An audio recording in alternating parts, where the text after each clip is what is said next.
Conspiring is the nothing personal word of the day. It's Thursday, November 17th, 2022. Conspiring. It's not collusion, it's conspiring. Last night, very late, maybe while some of you were sleeping or some of you were at a concert, an article came out in The Athletic by Ken Rosenthal where there is talk of the Major League Baseball Players Association being very, very upset with the commissioner's office and the owners. Let me give you a background. Collusion is when owners get together in a room, a very, very secret room with padding, always, and a lock, two sides of a lock. There's people who stand on the outside holding firm so no one gets in. There's no phones allowed. Everyone's very, very quiet. Someone then walks in the room from the commissioner's office and whispers to all the owners, don't sign that player for more than blank dollars. And look to your left and right. The only person bidding for player X is team Y. Don't think about what the agents are telling you. We're telling you. That's what collusion is. About 40 years ago, 30 years ago, 50 years ago, 20 years ago, there was a collusion settlement where owners had to pay players hundreds of millions of dollars to settle a grievance where the Players Association said, hey, you guys are colluding and it's keeping salaries down. So here's why collusion's bad in collective bargaining and in free agency, and why it's not allowed, because it has a quashing impact on salaries. And the rules are pretty simple. And for those of you who are going to cut and paste that part of the show where I told you what happens in that room, of course that's not what happens. It's way more subtle. It's little things that are pointed out in the media or in conversations between small groups of owners where they talk about what they're doing or what they're thinking or what they need for their team. Guess what? That happens every single year. It doesn't rise to collusion, but information sharing and information gathering is called due diligence. If you're not doing that when you're in the market to sign a free agent in sports, then you're an idiot and you lost all your money in crypto. Bud Selig, the commissioner of baseball, would tell us during owners' meetings constantly, what are you doing? Why are you signing players to this amount of money when none of your fellow owners were even close? And don't worry, Rob, he would always talk to Rob, because at that time, Rob was head of labor, not the commissioner. He would say, don't worry, Rob, we're not going to get in trouble.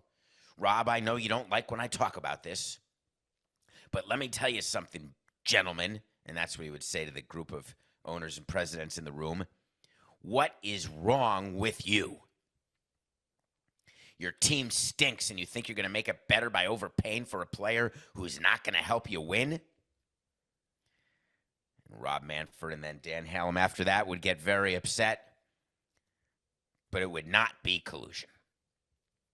Why is it collusion when you are figuring out that long-term contracts for pitchers don't work? Why is it collusion when you are saying that Aaron Judge had one good year of 62 home runs and giving him 7, 8, 9 years at $43 million a year is too much money? It's not. Why is it collusion when one owner says to the media, hey, I think what this player wants is 3 years, $130 million. A little bit more than what Max Scherzer got. That's Jim Crane talking about Justin Verlander. Why is that collusion? It's not. Steve Cohen, the owner of the Mets, saying to Hal Steinbrenner of the Yankees, hey, thanks for helping me become an owner. I said this on Nothing Personal a month ago. I said it on CBS Sports HQ. I'll say it again. Aaron Judge is not going to the Mets. Steve Cohen is an owner of the Mets in large part because of the work of Hal Steinbrenner. By the way, every owner in Major League Baseball is an owner because of the work of another owner who shepherds them. It's like in a fraternity when you want to join it and you need one guy to put forward your name and make sure that anyone who throws eggs at the screen with your picture on it gets told, stop doing that. You need someone to back you. Hal Steinbrenner having Steve Cohen in the market, everyone said that'd be bad. Why would he want competition? Having the Mets go for $2.5 billion, that's really good for the Steinbrenner family and their ability to borrow money based on the value of their team. The debt to equity ratio. It is absolutely normal that certain owners have relationships better than others. It is absolutely something that comes up when you are signing a player. Are we okay signing this player?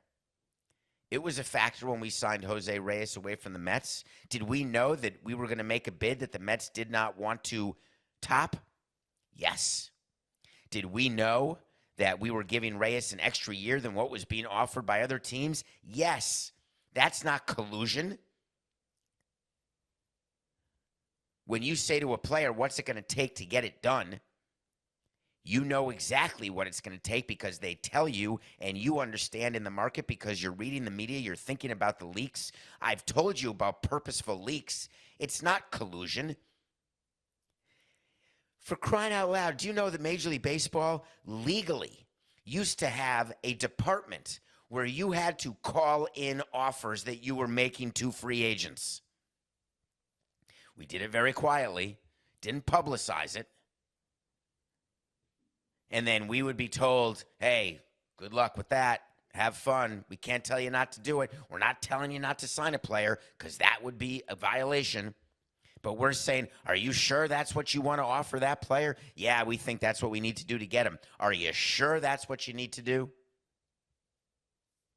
That was a Tuesday in Major League Baseball. And owners would rather ignore. By the way, everybody who runs companies, everybody with an ego, everybody anywhere, we're all the same. When someone tells you something you don't want to hear, how many of you just ignore it and say, I don't think you're seeing it the way I see it. I don't think you understand the variables and factors that I'm thinking about when I'm making this decision. Oh, I think it's a bad decision. I don't think you should marry him. Oh, but you don't see how good he is when you're not around. No, I sort of do. I don't think you should borrow money and buy a house that large. I don't think you should expand your business. I don't think you should switch jobs and take that risk. Oh, but you don't know everything. You don't realize how good FTX is going to be. I should definitely quit my job on Wall Street and go work at FTX. I see things you don't see. This happens every day. So an article comes out that the Major League Baseball Players Association has raised a red flag, has communicated with the commissioner's office that they feel as though the Yankees and Mets may be conspiring to hold the market down for Aaron Judge. Horse hockey. But Major League Baseball has to investigate. That's part of the collective bargaining agreement that Major League Baseball agreed to, that the players said, oh, that's good. Thank you. That's a good victory for us. When we mention there could be collusion, MLB has to investigate it. What do you think MLB is going to find when they investigate it? You think that they're in a million years, this is too good to be true, folks. You think in a million years that Major League Baseball and the commissioner's office will come out with a report that says, yeah, that's true. The MLBPA got us. There was improper communication. There was conspiring. No chance, toilet pants. NGTH, back to back. Not going to happen. Why do owners do that? Why do they communicate? Information. I'm going to repeat it one more time so it's very clear to everybody. Due diligence, D-U-E. Do your diligence is D-O. D-U-E is due diligence. This amount of diligence is important and necessary. Yeah, don't worry about inspecting the house. Those termites aren't real. They're stuffed. Why would you want to pay more for something than you have to? Do you think that you and your job, you get paid more by your employer because they want to? Do you think they don't have information on what people at your level and your position get with your experience? Oh, but all the labor hawks out there are going to say, but it's totally different with people who are represented by a union. No, it's not. As a matter of fact, in unions, there are actual, like if you look at the umpires or look at pilots, there are agreed upon compensation scales based on experience, hours in the air, number of years in uniform behind the plate. It's completely normal. By the way, Coca, you may have heard that. Sorry, I was scratching my beard. I don't know if the lovely microphone picked that up. Conspiring. It's a big word. What's going to happen here? So MLB is going to investigate. It's going to take time, way more time than Aaron Judge has before he has to sign, way more time than Justin Verlander has when he has to sign, the newly crowned Cy Young Award winner. Go back and search articles. If you have time, or you're in the bathroom, or you're doing something, or you're at work and you're not being efficient, or you're one of the 80% of the people who only does 20% of the work, so you're not doing much anyway, go back and take a look at other examples where there is conversations between owners, leaks that come out about what free agents are doing, where they're signing. The entire media industry is based on people who write articles, and I'm not a breaking news guy. I don't write these articles, but we do it at CBS, The Athletic. You do it everywhere. Where are players going to sign? Likely suitors, likely amounts. Those guesses come from agents talking and owners and others in an organization talking to the media. That's how the guesses are done. You think that these experts just say, well, we've put it in our machine, and we believe that Carlos Correa should get about $324 million over 8 years. Where, they pulled that out of a hat? They were evaluating the players because they're such great evaluators. If they were such great evaluators, they'd be in the game, actually, as GMs evaluating. They have information. The media uses information. It is totally normal and not a violation of the CBA and not collusion in any way.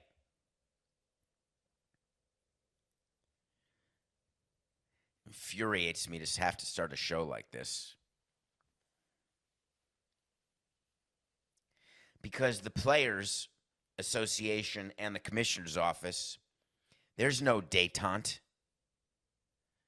They're not getting along because they have a new collective bargaining agreement. This is the Players Association and Tony Clark trying to show its players, we're looking out for you. They do these grievances about payroll. They do these accusations of collusion, and MLB gets them and yawns. Another pain in the ass that we have to deal with. In this instance, Steve Cohen is pretty new. He's entering his third season. It's probably his first experience coming off with the Manager of the Year, coming off a season where he thought he'd make the World Series, didn't quite get there. He's going to be in year 3 of his 3 to 5 year plan to win a World Series. Thinking to himself, what do I have to do? What should I do? Wouldn't it be great to weaken the Yankees and improve the Mets by taking Aaron Judge?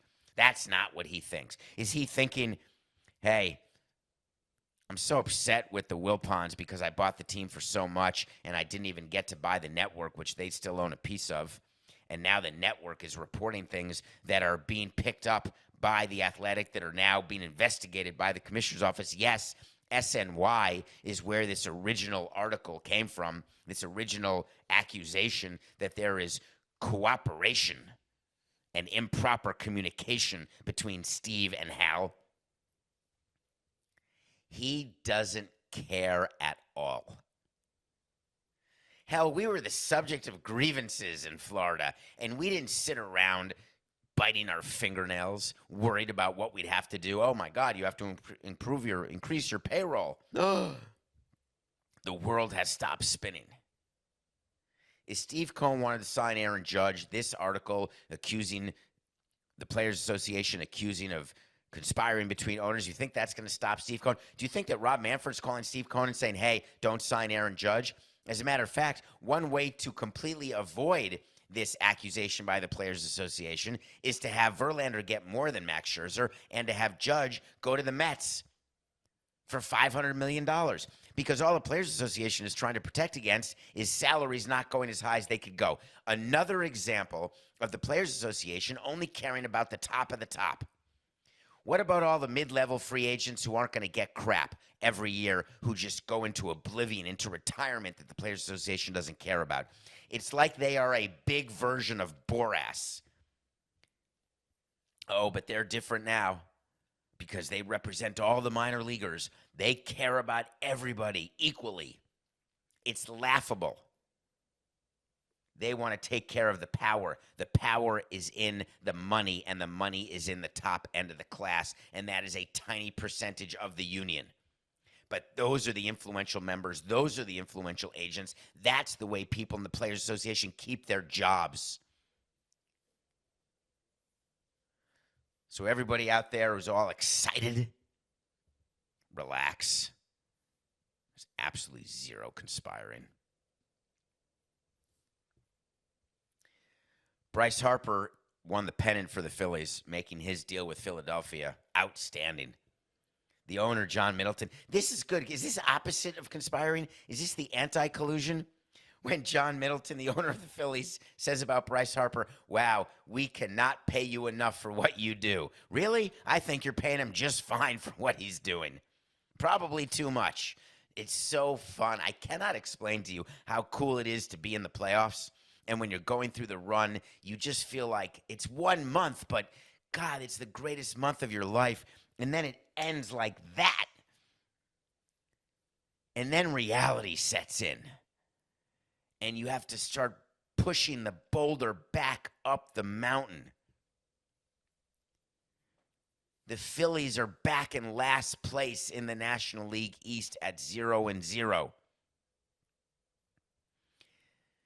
But John Middleton was so excited because you get so excited at the thought of a ring, at the thought of having that as part of your legacy, that you win a World Series. And then if you win it, my God, it's just the greatest thing in the world. Did you hear my stomach gurgle just now?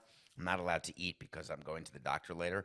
I don't understand why they can't come up with a blood test where it's okay to eat before you take the blood test. I don't quite understand it. I don't like not being able to have a little stipple of something. I don't know how good these microphones are, but it is a total gurgle, Coca. You can keep that or not. I don't care. Okay, let me return 489. 6, 2, 1. Google. So Bryce Harper, the underpaid Bryce Harper, is undergoing surgery to repair his UCL. That's called Tommy John. They won't say it. Dave Dombrowski, the president of the baseball operations for the Philadelphia Phillies, said, yeah, we won't exactly know until they get in there. He had a tear that didn't get better with the PRP. That's the platelet-rich plasma injections. Those are all a joke. That's what you do when they take out your blood, they put your blood back in, and they say, heal, please. We just try to delay surgery, thinking, please, let that work so the player can pitch through pain until they stink or their contract runs out. But a tear generally will not repair itself without surgery. That's just how it goes. Every once in a blue moon, you get a Tanaka. Was that his name? Masahiro Tanaka, the former the Yankee pitcher who played with a tear and he never had to have Tommy John surgery. That is the unicorn. Bryce Harper is going to have surgery, and you're going to get an announcement after the surgery. Bryce Harper underwent surgery today. There was a repair to his UCL. Excuse me, is that called Tommy John surgery? Yes, it is. But when a position player gets Tommy John surgery, they don't miss as much time as a pitcher who gets Tommy John surgery, where you're going to miss at least a season. When Shohei Ohtani had Tommy John, he only missed 6 or 7 months. So Bryce Harper is going to miss 6 or 7 months. He's going to have Tommy John. And the question is, did the Philadelphia Phillies make the right decision? in not having him have surgery immediately when the tear happened. Looking back, everyone's going to say, of course, he was the DH. He was instrumental in helping the Phillies get to the World Series. And that's true. But here's the problem. You have to look forward, not backward. You can't look at what actually happened. You have to look at what the probability is of what's going to happen. When you're actually running a team, that's your job. Owners are always going to say, we're in it. We've got the chance. Presidents and GMs have a responsibility to throw a bucket of reality water onto the face of an owner and say, listen, we're in a division with the Mets and the Braves. We have a chance to maybe make the playoffs, but we do not have the team to win the World Series. Our best player, Bryce Harper, is hurt. He is unable to play the outfield. The only way to have him play is designated hitter, but we should have a rotating group of designated hitters because that's the best way to get people rest. It's the best way to make our defense as good as it can be, is not having Schwarber have to play left field every night. Let's get him the surgery now, and he will be ready to go for spring training of 2023. That's the prudent thing to do. And the owner says, no, we got a chance. And then the Phillies make it all the way to the World Series. The owner says to the baseball people, look at you, you morons. Thank God we didn't have him have the surgery. How great is that? And then we say to the owner, talk about recency bias. Talk about Monday morning quarterbacking. Yeah, it was amazing. I'm really happy we won the pennant, but we're not going to have him till June next year. And we didn't win the damn thing. And now we have a problem next season because we waited this long for him to get surgery. What would you do? Which is the better decision? Don't think about it knowing what you know today. Go back in time to when he got injured. What is the smartest decision? Not because he batted .349 in the postseason, not because he was the MVP or would have been the MVP if they had won. I don't want to hear that. We don't have the benefit of looking at what happened. We have to, as executives, say what is going to happen and then be okay with being wrong. The best executives understand they're going to be wrong, but they understand decisions have to be made, and you can't just look at the short term, which is what owners look at every single day, because all owners, regardless of age, think they're croaking before next season. And then, all of a sudden, boom, it's next season. We are in the middle of November. The World Series ended a minute ago, and spring training is commencing quite shortly. Bryce Harper should have had surgery on that elbow. I'll give you a wait to see when I tell you something's going to happen. We did wait to sees with Cy Young. We've done it with all of the awards. I'm going to do a non-award Cy Young. They're going to announce whatever Bryce Harper had, but it is going to be Tommy John, I assure you. And then they're going to say, oh, no timetable set for his return. That's a good one. He's going to miss the early part of next season, but then they're going to say he worked so hard. Wait for it. They're going to say it. Boris is going to come out, or the Phillies will come out and say, this is a special kind of healer. He is the Dalai Lama of healers. We'll see him in June, no matter what the Phillies say. That's it. Wait to see. All right, Coca. What about his old team? How's his old team doing? Do we have time to cover that before we go to break? I think we should. You know what I want?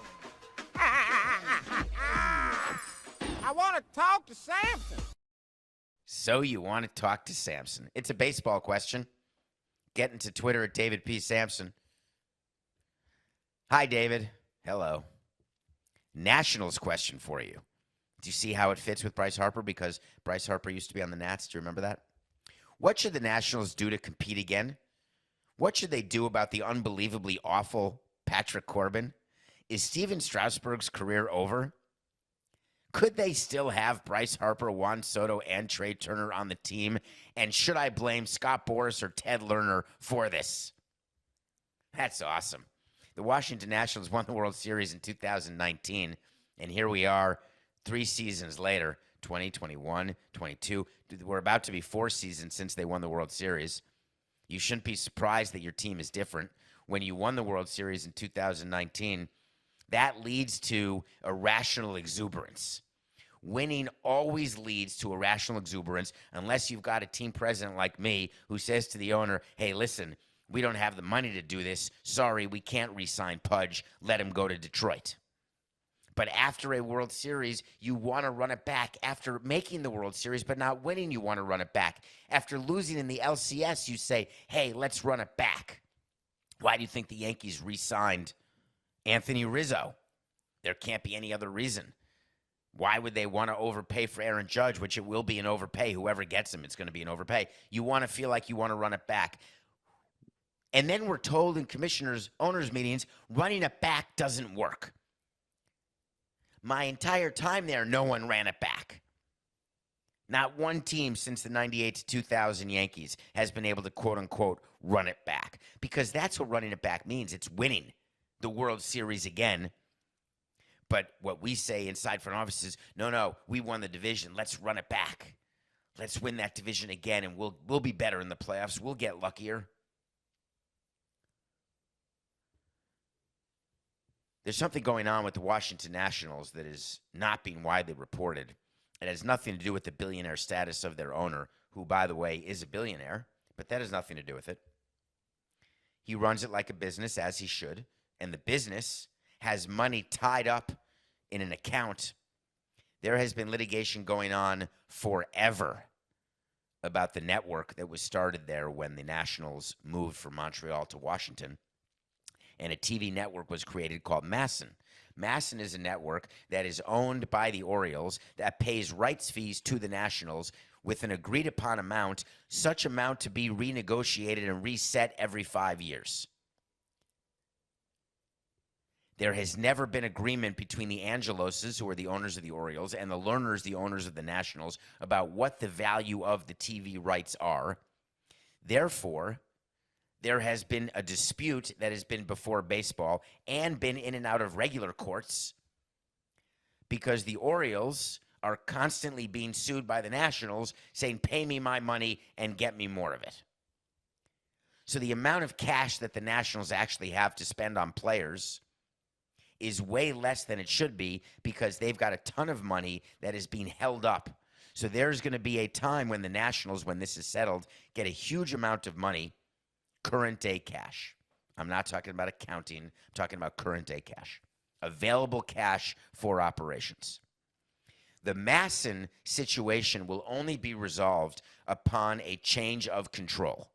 That is how baseball operates. When Jim Crane bought the Houston Astros, as part of the purchase, in a very quiet way, because you don't read about it, but it happens inside the halls of justice with all of the X-Men.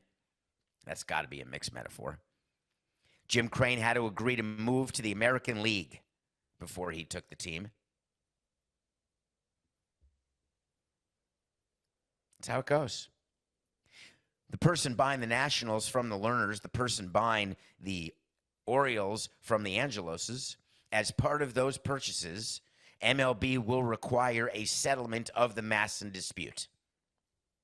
That settlement will be baked into the purchase prices, and then the new owners will start with totally separate entities and totally completed settlements.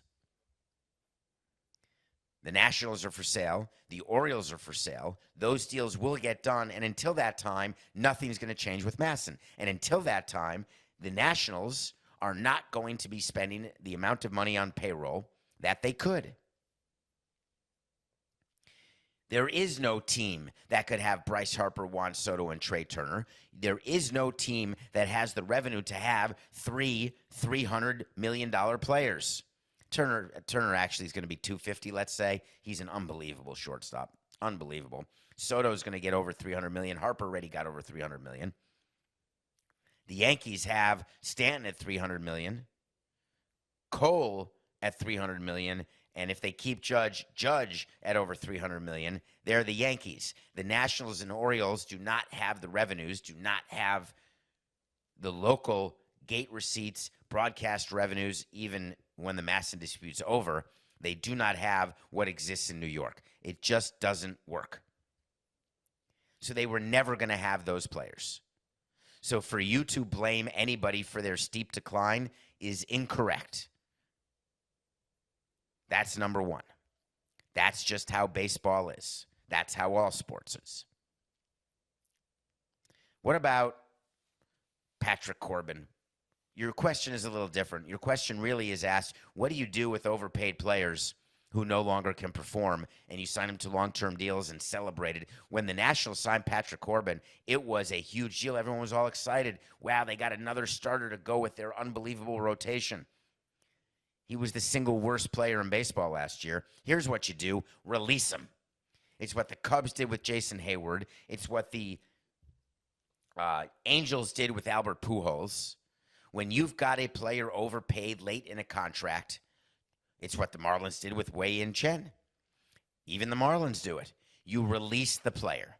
You suck it up, and you count it as a cost of doing business where we went a year too long. Here's the crazy part about the mentality that front offices have. When Albert Pujols was signed to a 10-year deal, the Angels knew that the last 3 years were dicey at best, that they were going to be filled with lack of production, and what they were paying for was the first 6 or 7 years. When you signed Patrick Corbin to that deal at that time, you knew he wasn't going to be good at the end of the contract. You thought he'd be better in the beginning, and you got it wrong. But you always knew the end was a problem. But when you get to the end, and it happens so fast, like in Fletch, the very end, well, she was in a coma for months. No, the very end was sudden. The end comes fast. But owners and executives don't remember how they felt when they signed the deal in the first place because they ignore it. They turn it off like a light switch. They quash those emotions, and they say to themselves, nah, we think he still has a chance to be good. Corbin, with 2 years left of his deal, release him. You knew he wasn't going to be, but you can't. And the reason you can't until 1 year's left, like the Cubs just did with Jason Hayward, they waited for 1 year to be left, is because of you and the media and social media. We all feel embarrassed. We don't want to acknowledge the mistake we've made. But do you think we don't see the mistake that you've made? You think that the media or the public doesn't realize that Corbin stinks or the Strasburg deal was a nightmare? When Strasburg was signed for 7 years, $240, do you remember Scott Boras laughing? He laughed at the Nationals, who he had wrapped around his finger like Sting. He was the MVP of the 19 World Series. You got to sign him. He's going to leave otherwise. Good riddance. The best teams are willing to let players walk. But it's harder than you think. Your Nationals will be good again, but not for a while. Thanks for the question. All right, when we come back, we're going to review a movie. I had quite a day. I'm doing a double review on Here and Le Batard today, all with the same concept. We're going to talk about Selena Gomez when we come back. Welcome back to Nothing Personal. My name's David Samson, here with Matthew Coca. Please rate, review, tell your friends about us, tell your family. Stand up on the mountaintops and subscribe on YouTube. So for whatever reason, I decided to watch a double feature yesterday of Stutz and Selena Gomez. I'm going to talk about Selena Gomez here. It's a documentary on Apple called My Mind and Me. And here's what I want to say about it. It doesn't matter how old you are. It doesn't matter whether you've heard of Selena Gomez or know her from Only Murders in the Building, or you know her from Barney, or you know her from Disney. One of the greatest misconceptions that exists in this world is that famous people are not subject to the problems of non-famous people. I cannot tell you in more certain terms how sure I am that famous people are just like you and me. Famous people have problems at home. They have problems in their marriages. They have problems with their kids. They have problems with work. They have frustrations with work. Their cars break down. They have to get them inspected. Several times a day, they have to pull their pants down and go to the bathroom.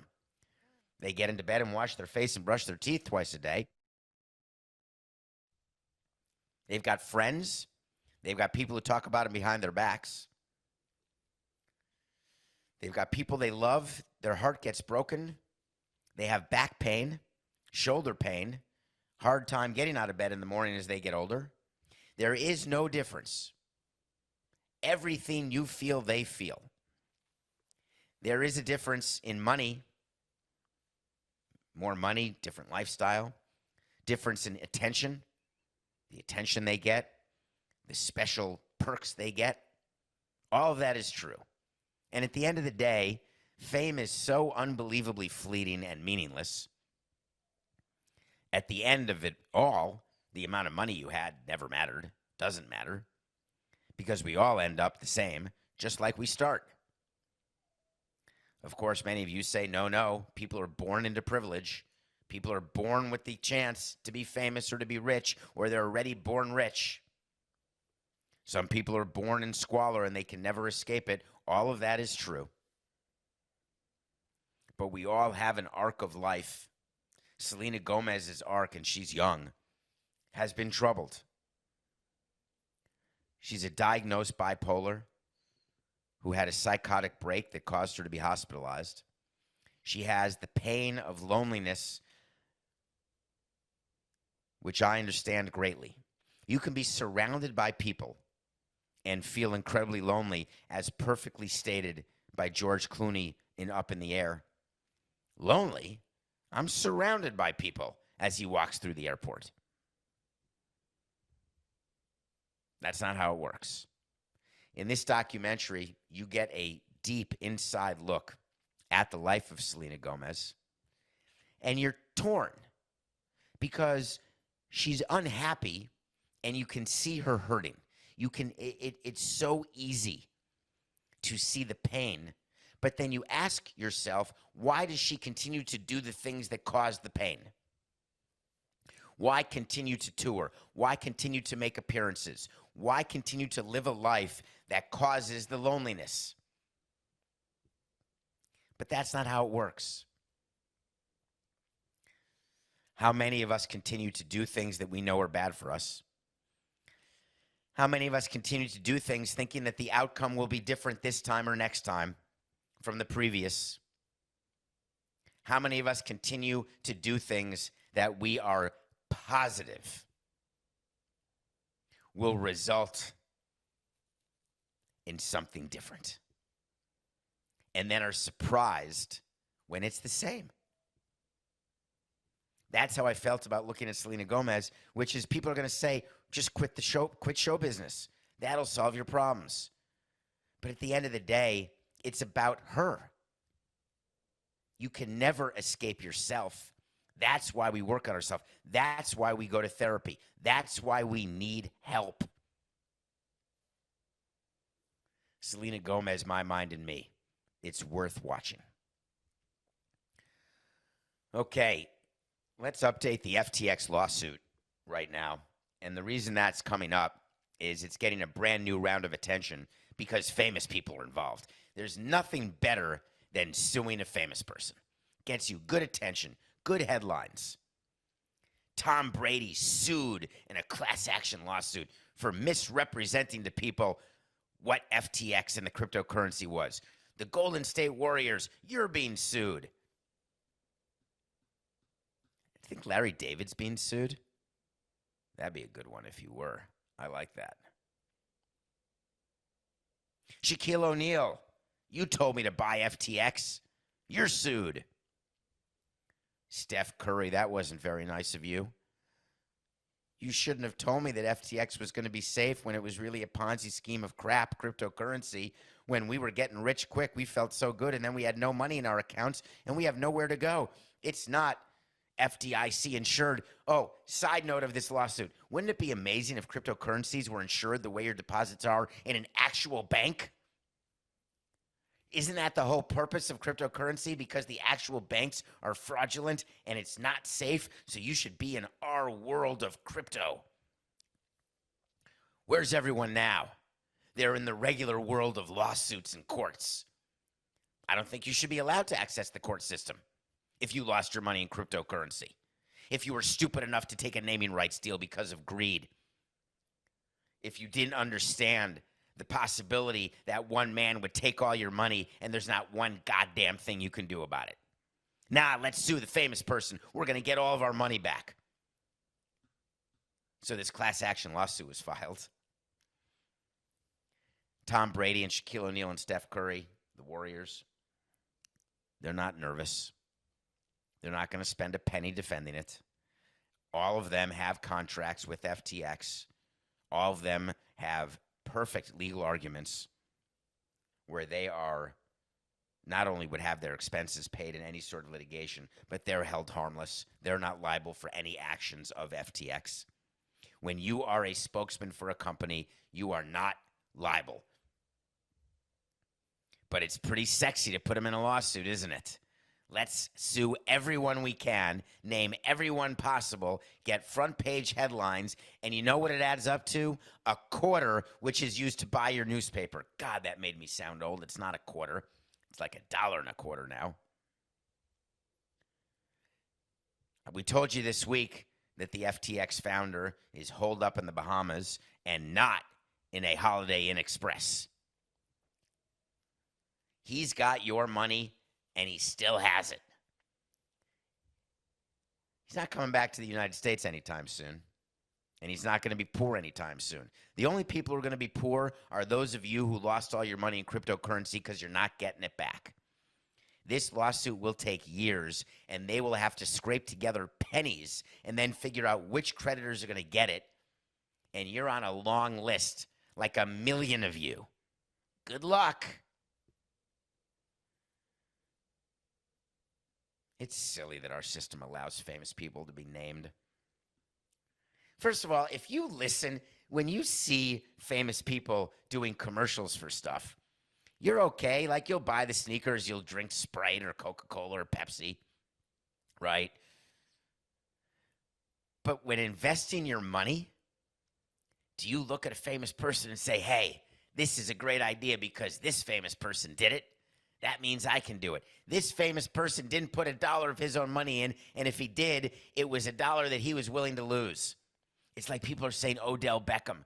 He got paid in Bitcoin or cryptocurrency one year, and everyone said, my God, what a genius. How smart is he? Meanwhile, the moron got taxed actual U.S. dollars for his compensation and then lost all the cryptocurrency, so ended up losing money. He lost money for that season. And what's funny about it is that it's just an investment. When you take your IRA or your 401k from your company, or you put a little money in the market every year, you're taking comp that you make and you're putting it and investing it. And sometimes you win, sometimes you lose. That's called investing. It's gambling for all intents and purposes. And you're not the house. The house are the Wall Street banks. The house are the insider executives. You are not the house. You're gambling. And when you gamble, sometimes you lose. What, are you going to sue someone every time you make an investment that doesn't pan out? Man, I can't believe I went into the casino and lost my money. I'm suing the casino because they overserved me. I was hammered when I made that last bet. There are magnets under the roulette wheel. Give me a break. Good luck in the FTX lawsuit. All right, we had to wait to see last night on Verlander and Alcantara. They unanimously won the Cy Young. Verlander in his third Cy Young in the American League. The Marlins finally have a Cy Young Award winner. How great is that? We always wanted one. Never had one. Tonight's MVP night, it's going to be Paul Goldschmidt, and it's going to be Aaron Judge. We're going to talk about it tomorrow, maybe. We got other stuff. Wait till tomorrow's show. We got World Cup coming up. Get ready for tomorrow. We are doing a show that is going to go in depth into certain things that are going on at the World Cup, and it's going to knock your socks off. I've got a few things to say about what's going on in old Qatar. Let's end with the pick of the day, Coca. I admit it. Nuggets didn't beat the Knicks. It's depressing. We're 128 and 110. But we've got an NFL game tonight. I may be done with the NBA, Coca. Did you know Jokic wasn't playing when we recorded the show? I didn't.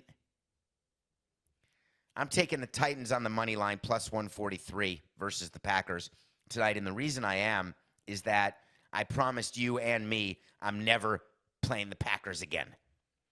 I don't care that Aaron Rodgers was celebrating like a child beating the Cowboys last week. Titans plus 143. I guess that's it. It's just business. This is nothing personal.